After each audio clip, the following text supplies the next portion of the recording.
Auscultación de las venas y las arterias. A excepción de las arterias grandes, no se suelen apreciar ruidos en los vasos sanguíneos que transportan la sangre desde el corazón al resto del cuerpo.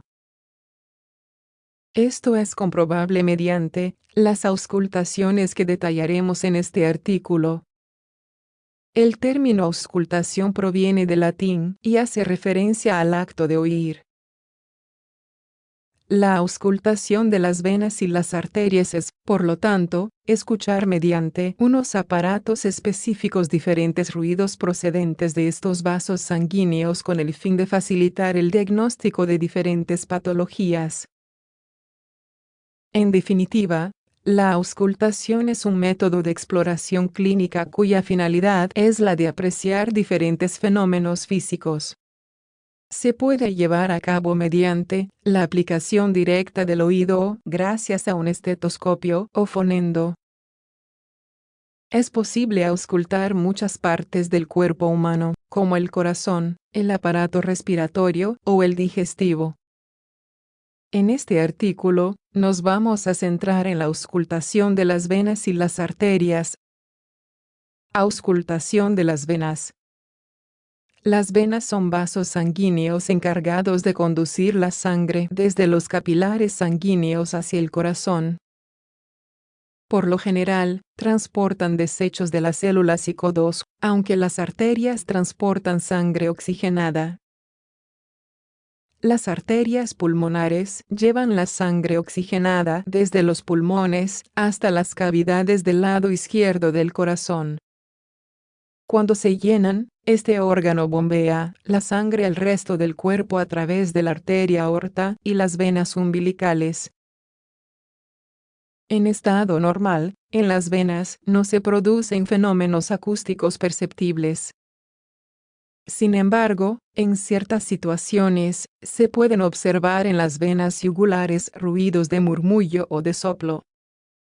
Por ejemplo, esto ocurre en caso de anemia, situación patológica en la que la sangre no transporta suficiente oxígeno, o de clorosis, enfermedad en la que hay deficiencia de hierro en la sangre. Estos ruidos se distinguen por ser continuos. Cuando hay intermitencia, esta no es rítmica, y se puede valorar mediante la auscultación de las venas y las arterias. Porque puede haber ruidos de origen venoso. Parecen ser ruidos líquidos debido a alteraciones de la corriente sanguínea al pasar a cauces de distinto diámetro. Al mismo tiempo, el llenado de los troncos venosos disminuye. La interrupción de la corriente sanguínea por la presión hace desaparecer los ruidos venosos. Sin embargo, la presión moderada con el estetoscopio que disminuye el calibre de la vena, los refuerza. Por último, cabe destacar que, cuando los ruidos son intermitentes, se presentan cuando el individuo inspira, ya que favorece al flujo sanguíneo. Auscultación de las arterias. Las arterias también son vasos sanguíneos. Sin embargo, se diferencian de las venas en que llevan la sangre desde el corazón hacia los diferentes tejidos del organismo, mientras que las venas lo hacen en dirección contraria, como hemos visto. En este sentido, la función de las arterias es inversa a la de las venas, ya que trasladan la sangre oxigenada y rica en nutriente a todas las células del cuerpo.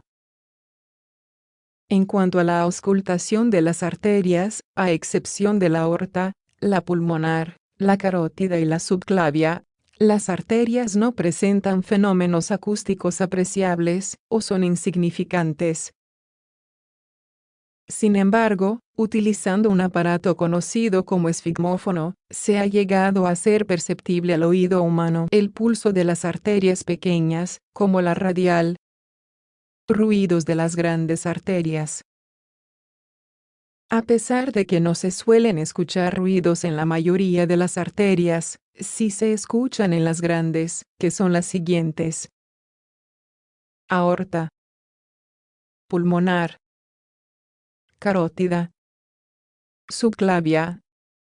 En estas arterias, podemos escuchar tres tipos de ruidos propagados desde el corazón.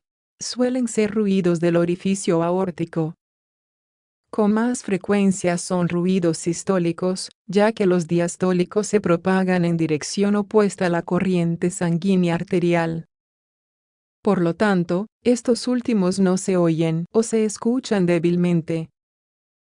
Producidos en la misma arteria, estos ruidos son siempre isocrónicos con el pulso. Se producen por el gran aumento de tensión arterial en los casos en los que hay hipertrofia del ventrículo izquierdo o por la exageración de la actividad cardíaca. El ruido que se puede percibir al nivel de las fontanelas en los niños pequeños es un ruido del mismo origen. Por la presión del estetoscopio o fonendo. Esta presión disminuye el calibre del vaso y determina una contracción de la vena líquida. Se produce un ruido isócrono con el pulso. Si la presión borra la luz del vaso, todo el ruido natural o artificial desaparece. En definitiva, la auscultación de las venas y las arterias constituye uno de los tantos recursos médicos para detectar anomalías en el organismo. Es, por lo tanto, un mecanismo de diagnóstico primario muy efectivo en determinadas circunstancias.